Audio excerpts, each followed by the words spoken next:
Okay,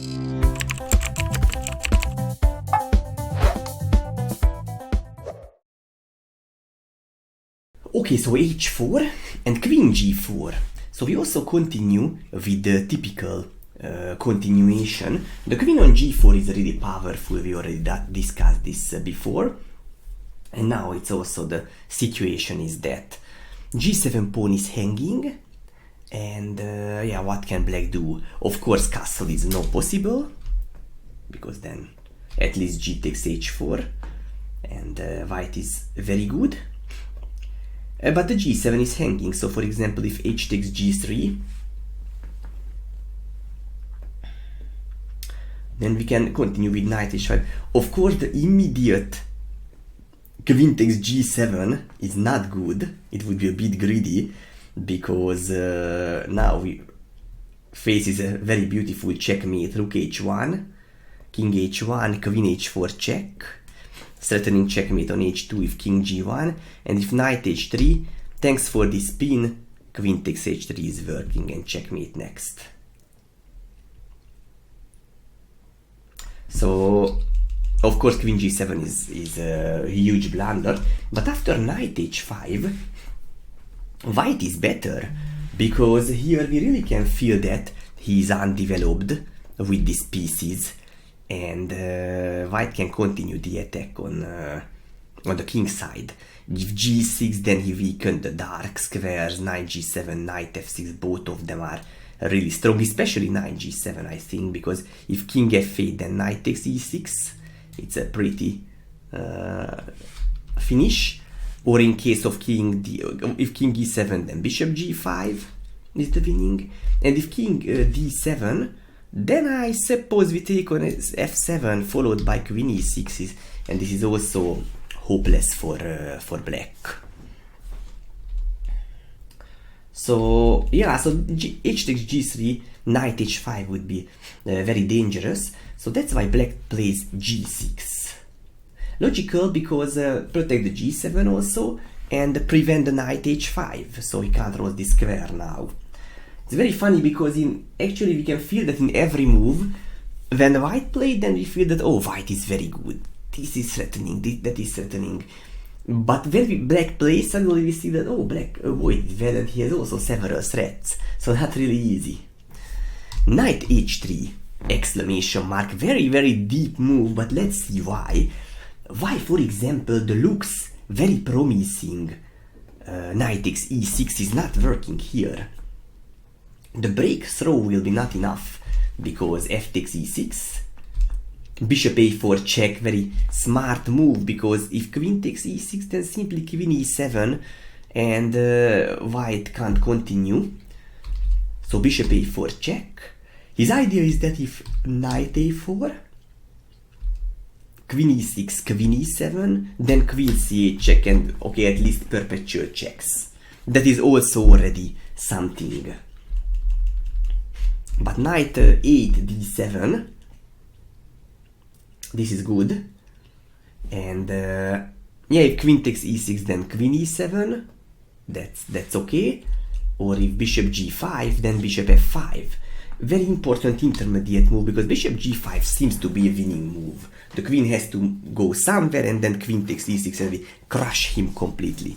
But this bishop f5 is very okay for him, because avoided everything. Queen f4, and then queen b8. Okay, he doesn't go to the c file, because then rook a c1 would be a tempo, so that's why that is very logical. And if bishop takes d7, because now the a4 bishop is already hanging, then he takes back with the king, and black is simply better, because knight takes would be a blunder because of g4, and suddenly white is winning here, or at least much better. But what is the difference? If king d7, and if we play g4, he has kind of yeah, he has kind of, maybe at least the queen can also come to the play. G takes f5, G takes f5, and black is good. Yes, because yeah, compared to here, g4 rook f8, it is nothing now, because G takes f5 and queen takes h4 is winning. But yeah, after the queen g8, rook f8 it's a good plan for him, or at least just take back with the pawn. Okay, so knight e6 was really tempting, but not working as well. So knight h3 exclamation mark.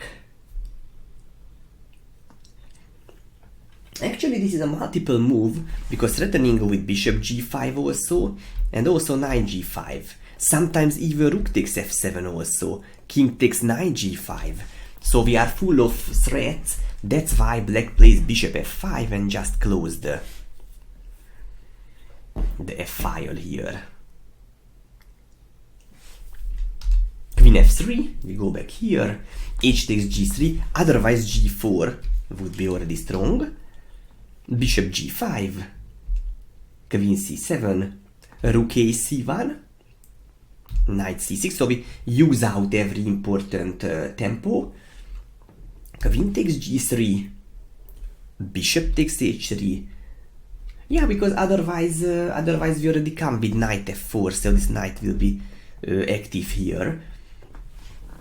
So he thought to exchange that. G takes... this g5 bishop is extremely strong because it prevents the long castle. So he can't castle at all. And in case of f5, f5 is also a very creative move because there is no en passant because of queen takes g3.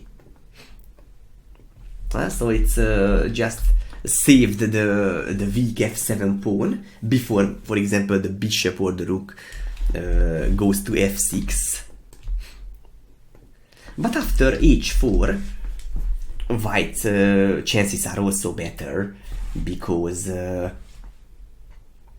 okay, black has a pawn up, but we can feel that his king is weak. Okay, the position is kind of closed, but not completely. So white has some pressure on the g file also. Maybe this rook can also come soon. So yeah, also active here. Knights are not good at all. So it's more than compensation, obviously. Alright, so this was the h4 here. How about knight c6 if you just continue the development with a simple move? Then we play knight takes h5, rook h7, because the g7 should be protected.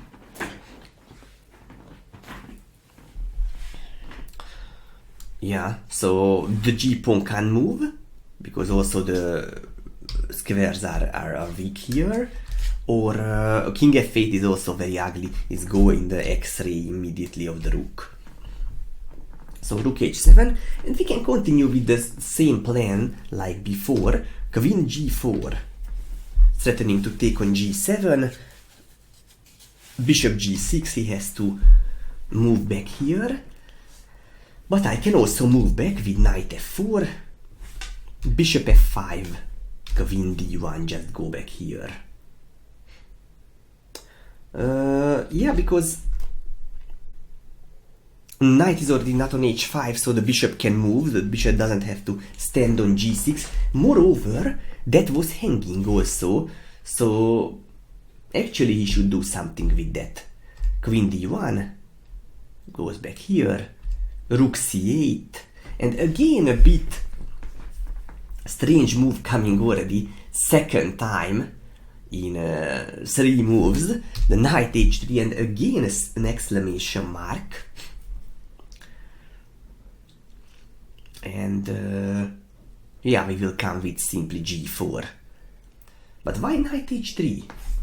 First of all g4 and knight g5, which is dangerous. But how about if bishop takes h3? Take back, rook takes,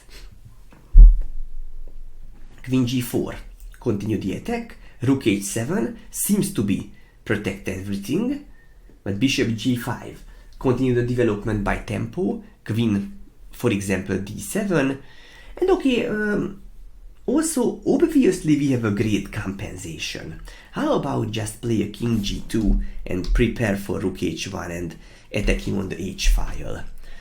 Our g5 bishop is actually cut half the chessboard, because the black king can't go there, can't castle, and that's why the rook also can, the queen side rook also can't come here. So this h7 rook is alone. That's why he's in a big trouble. White is clearly better here also. Awesome, yeah. So this is very good. So let's go back to this position. So we saw bishop e7 when he took on h4. I don't say this is so greedy because it was not illogic at all.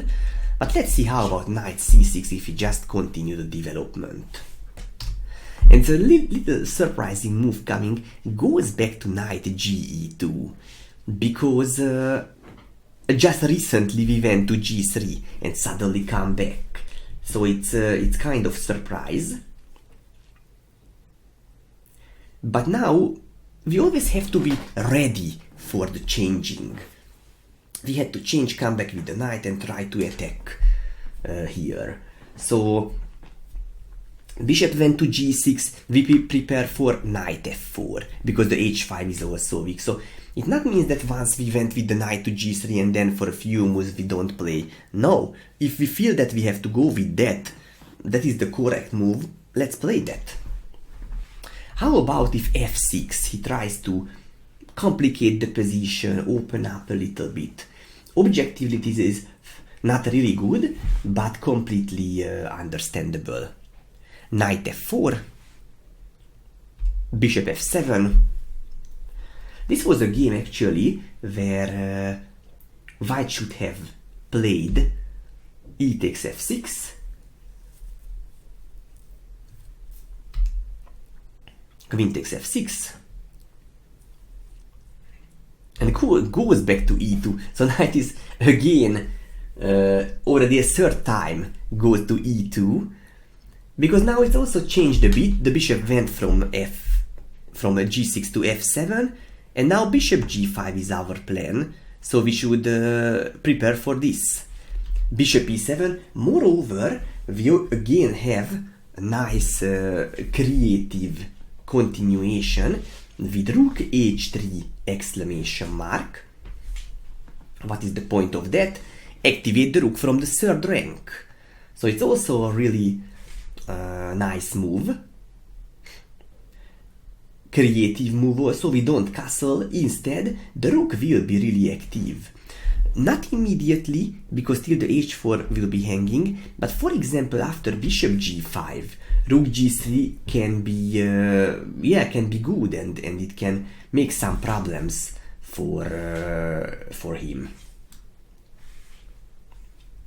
g6. Let's see what about if he just stop here, try to block us a little bit. Bishop g5. As I mentioned before, we played this move, queen g7, and now rook g3 just. So normally just go forward and we weaken him on the dark squares. It's a very important strategical thing, the dark square bishops exchange. Yeah, because then look, the f7 bishop is really passive. It's completely a French pawn structure. So from the French there are coming similar structures. Bishop g5, rook g5, and it's completely okay because queen d2, even we can play with king f1, king g1 also to make a safe square of the king, but even the long castle situation possibility is also fine. And the most important, the difference between the bishops, and even with knight f4 we can also come later. Okay, so this was actually the f6. Let's see how about rook c8.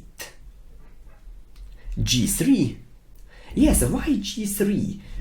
Because we have to protect the h4, because white would like to play castle, but this pawn would be hanging. So g3 is a useful move. I was just thinking about the bishop g5 because it's also a tempting option, but now if you would play now f6, it's winning a tempo compared to the previous, or even bishop e7, also not bad, although we exchanged a good bishop, but maybe now it's a little bit different like before. Also an option, so also completely normal possibility, but let's see g3, knight c4, and castle. Actually, it's a good question, why don't we play knight f4? Because knight f4 is the most straightforward continuation, that's why we went back to e2. But he plays bishop f5, and knight takes h5 is maybe a bit too much, because even we win a pawn, however, the knight will be out of play. So maybe he comes with queen b6 and suddenly find counterplay against the central pawn on d4. And what can he do with that? Bishop e3 is not working, because I have knight takes b2 also. I mean, black has knight takes b2 also. So knight f4 is that's why we don't hurry with that. It's a bit early. Castle is good, and queen b6. Yeah, the b6 square is a very natural basic of the queen, because yeah, come out and take some pressure on the d4 pawn. Bishop takes c4. Yeah, suddenly we take, because we exchange the structure a bit, because we hopes this d5 will be a good way. d5 exclamation mark, because why? His king is in the middle, so we are happy to open up the position. If he takes d5, then knight takes is coming by tempo. Yes, this can also come here, so it's just a very active way. So let's see knight takes e5 after d5. Queen a4 check, suddenly a check from side. Knight d7, knight f4. Also white sacrificed the pawn, but we can feel that he has a great compensation for it, and there is a great pressure. Bishop f5, rook e1. Yeah, also activate the rook. Bishop c5. And after bishop e3, we neutralize the bishop pair, the dark square bishop on the a7 g1 diagonal, and even we play the developing move also. So for example, if he takes, we take it back. This is also in under pressure. With rook e1 we can also come, so it's just a good position for white. At least we have a nice compensation for it. Okay. Alright, and actually we are ready with this d5, and let's continue with the knight c6, which is the main continuation here. C takes d4, and d6.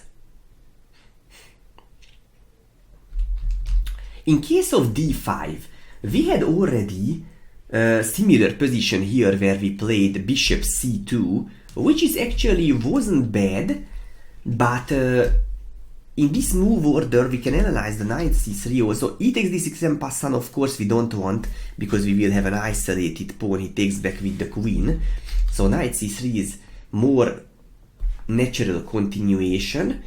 And for example, if bishop f5 continue the development, then we can play knight ge2, but also, as we mentioned before, there is an interesting h4 possibility also, because as I mentioned before, the motif if e6 would be losing a piece by g4, bishop e4 f3, bishop g6 h5, and white is winning.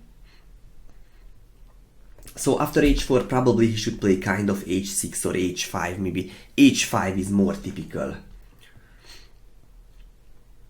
But okay, let's see knight ge2 as a normal developing move. e6, castle, and rook c8. If knight a5 instead, then knight g3, knight takes b3, a takes b3.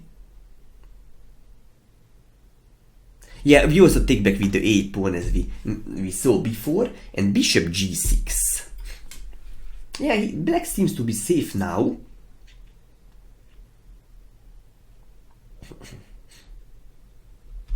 Then f4. So we can come with f4. Queen d7. And now it will be a very nice pawns play h4 first to provoke the play h5, and only then f5. Bishop takes f5. Yeah, because if he takes f5, it's also similar. Maybe we play bishop g5, and his bishop is even more passive, so he wanted to exchange that with this move, bishop g5, bishop b4. If bishop e7 instead, then takes, king takes, queen takes, the rook f5, and this was the idea, win back the pawn, and even the h5 is also hanging, so white is very good. King e7, knight e2, king f8, and queen d3. Also go forward, g6, and okay, as he protected himself, it's simply no problem, because knight f4, and we have a decisive attack, or very strong attack, very strong initiative for the material, and because it's only one pawn, so we are threatening many times with e6. What can he do? Maybe king g7, and yeah, somehow for e6 we should play, but queen g3 is also a nice plan, because threatening with this queen maneuver. Moreover, the h8 rook can't move because the h5 pawn is hanging. So it's a really promising position. How about bishop b4 if he develops here? Then we have queen d3, g6, and knight e2, transfer the knight, rook c8, bishop f6. The f6 is a very nice square of the bishop, castle, knight g3,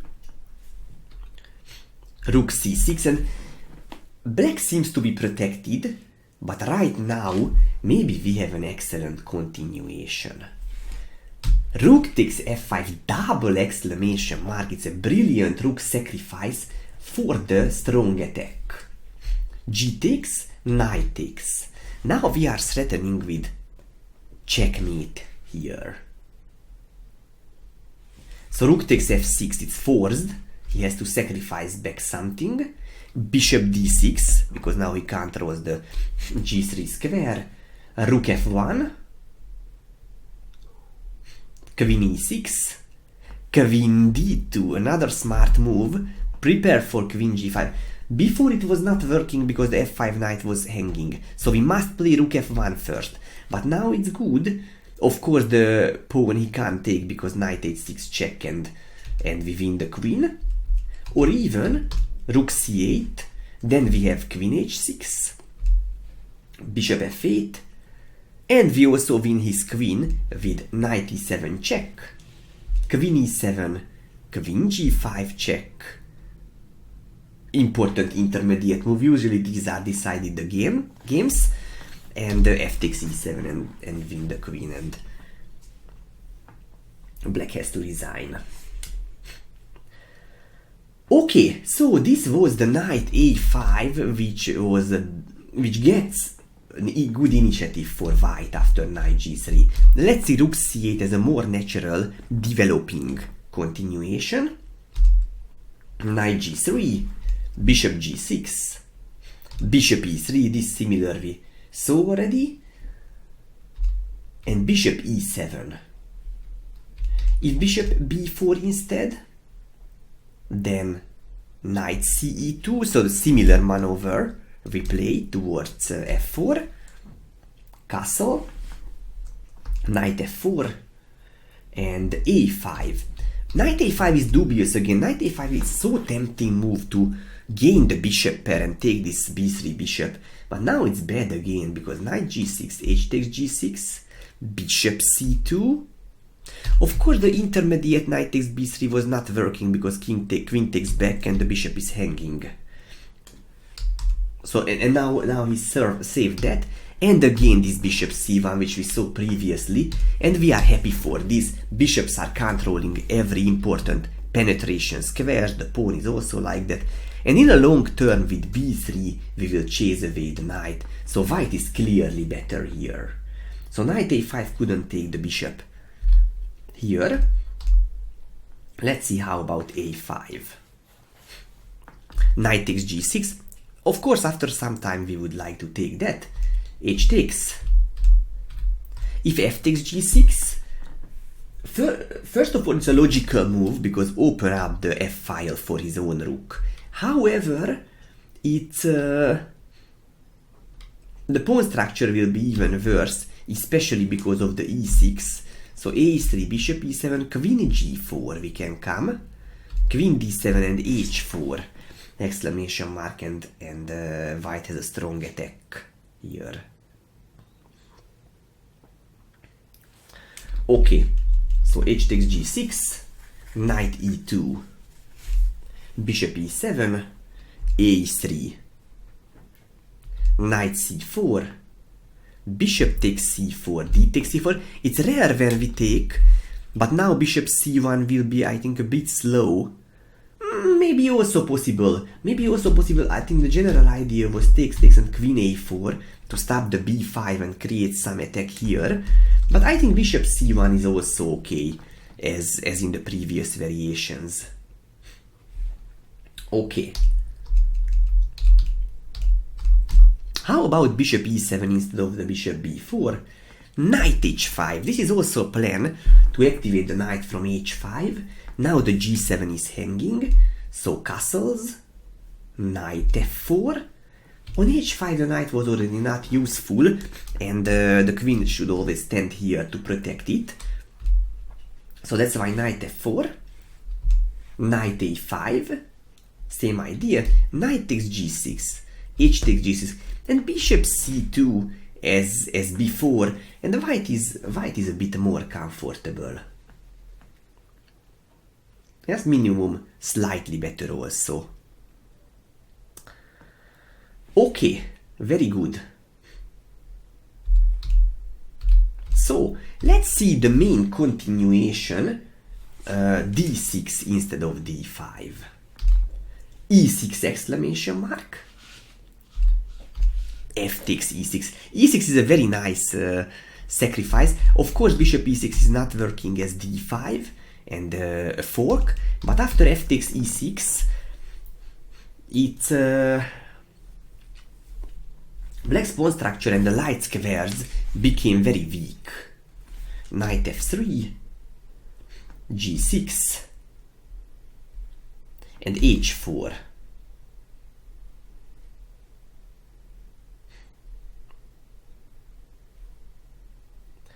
h4 is also typical move in this kind of position because white immediately gained the initiative and find this excellent target with which h4 we are happy to attack with h4, h5 quickly. Bishop g7, knight c3 is the main. h5 happened also in a game which is also a very nice alternative. I just mentioned this here, but okay, knight c3 happened in the game, and e5. d5 would be bad because h5 or maybe worse a bit, and queen d6, h takes g6, h takes g6, rook h8 and queen d3. The g6 is weak, and if e5 then knight b5, and white is simply winning here because the queen can't protect the g6 and the c7 square also after this move. So e5, d takes e5, bishop g4. Yeah, nice moves with black also. Knight takes e5 is not good because takes, castle, bishop f5, rook e1, rook c8, and bishop h6 and black cannot castle, the king is tugged in the middle. White should be much better here, probably winning already. Okay, and in case of bishop g4, we have e takes d6, queen d6. Exchange. Suddenly we are going to an endgame, because it's also slightly better because of black's bad pawn structure. Check. And a takes b3, and white looks nicely placed. At least a slightly better position, but maybe more. He will come with bishop f4, f3, rook a d1. Black's situation is simply hard here.